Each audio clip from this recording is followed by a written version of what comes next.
Et à 8h moins le quart, l'interview vérité d'Europe 1. Thomas, vous recevez ce matin Jean-Marc Ayrault, ministre des Affaires étrangères. Un tapis de bombes, la politique de la terre brûlée pour mater Alep et ses rebelles. Et peu importe si les infrastructures civiles sont systématiquement ciblées, peu importe si les hôpitaux sont visés, il y en a encore eu 2 hier, peu importe si l'on ramasse les corps des civils, hommes, femmes et enfants à l'appel. Bonjour Jean-Marc Ayrault. Bonjour. C'est pire que dans un abattoir, a dit Ban Ki-moon, pire que dans un abattoir. Mais alors, l'ONU, la France, vous servez à quoi ? Mais en ce qui concerne la France, nous faisons tout pour créer les conditions d'un cessez-le-feu et d'un arrêt des bombardements sur Alep. C'est notre priorité. J'étais la semaine dernière à l'Assemblée Générale des Nations Unies, toute la semaine. J'ai participé à de très nombreuses réunions et j'ai défendu toujours la même position avec la plus grande fermeté. Il faut dénoncer ce qui se passe et il faut que personne ne soit complice de ce massacre. Mais on l'est tous, la complice de ce massacre. On a l'impression que les États-Unis, la France, l'Union européenne, on l'est tous. C'est clair, le régime de Damas, de Bachar el-Assad, a choisi la stratégie de la guerre totale. Avec l'appui de la Russie ? Avec l'appui de la Russie, et avec des crimes de guerre que dénonce le secrétaire général des Nations Unies à juste titre, quand on utilise des bombes incendiaires et qu'on incendie des hôpitaux et qu'on tue des enfants, des femmes et des familles entières. Les images sont terribles, elles soulèvent l'indignation, l'écœurement. Mais qui sont responsables de ces crimes de guerre ? Ceux les qui Syriens ? sont responsables, c'est clair, c'est le régime de Bachar el-Assad qui bombarde, et également les Russes qui sont d'ailleurs présents au sol, 5000 soldats, et qui bombardent aussi. Donc Vladimir et les Iraniens Poutine qui se rend coupable de crimes de guerre en ce moment ? Alors, ce que je dis très clairement, c'est que la France est en train de travailler. Je pars à Londres cet après-midi pour convaincre également Boris Johnson, la Grande-Bretagne, mais nous sommes aussi en contact avec les États-Unis pour une résolution qui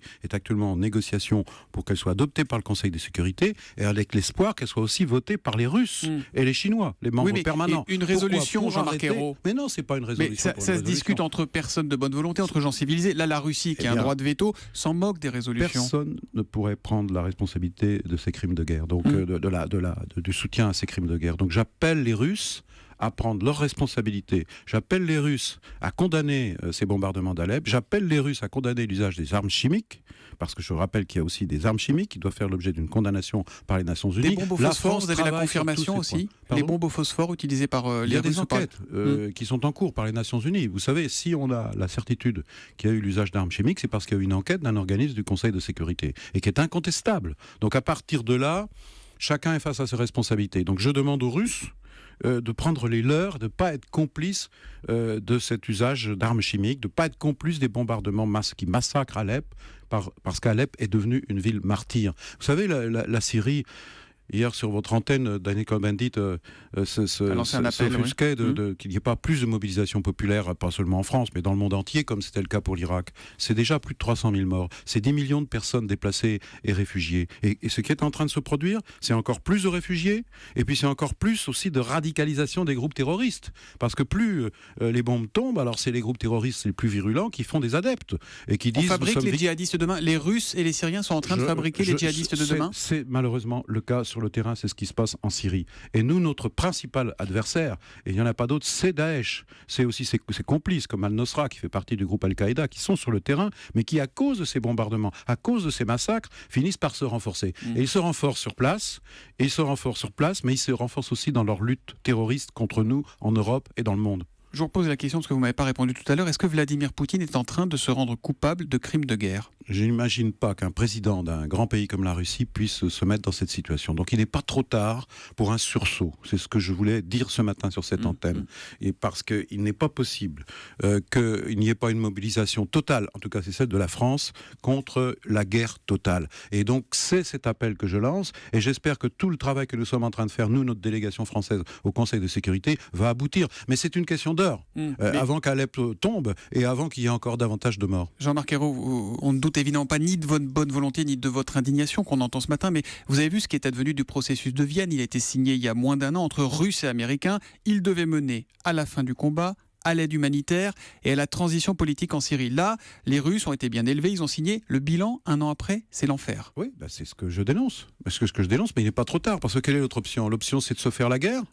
Est-ce que c'est ça qu'on propose ? Alors, je propose la solution politique, mais il faut le faire tout de suite, parce qu'après, il sera trop tard. Après, c'est le chaos guerrier qui va se développer en Syrie, et là, on ne contrôlera plus rien. On contrôlera plus rien contre le terrorisme, on ne contrôlera plus rien pour ses conséquences en France et en Europe, mais aussi en Russie, qui finira par être déstabilisée. Donc c'est l'intérêt général de dire non au massacre à Alep et se mobiliser ensemble dans la lutte contre le Vous n'avez terrorisme. pas le sentiment que les Russes vous écoutent poliment, se disent on finit le travail entre guillemets, Et est-ce que vous et ne après croyez on passera pas à qu'ils table? finiront par payer les conséquences de tout ça? D'abord, pas seulement les conséquences politiques et morales, mais aussi les conséquences dans leur propre pays, où le terrorisme existe, hein, il va se développer, il touche tout le monde. Donc il y a un moment, il faut prendre ses responsabilités. En tout cas, pour la France, la ligne, elle est claire. Il n'y a pas d'ambiguïté. Je vous rappelle qu'en ce qui concerne la politique française, et François Hollande l'a encore rappelé ces derniers temps, c'est qu'en 2013, il y avait eu par le régime de Damas l'usage des armes chimiques, qui avait été condamné par toute la communauté internationale, y compris les Russes. Et il Et s'était nous, rien la passé France, derrière. nous avions envisagé des frappes aériennes qui auraient ciblé notamment les avions syriens. Et au dernier moment, Barack les Obama Américains avait dit non. et les Britanniques qui devaient nous soutenir nous ont laissé tomber. On paye peut-être aussi le prix de tout ça. La faute aux Américains donc. Je ne vais pas dire que c'est la faute aux Américains ou X et Y, c'est la conséquence. Et je le regrette parce qu'aujourd'hui, on aura un autre rapport de force et on serait sans doute dans un processus de négociation pour la paix.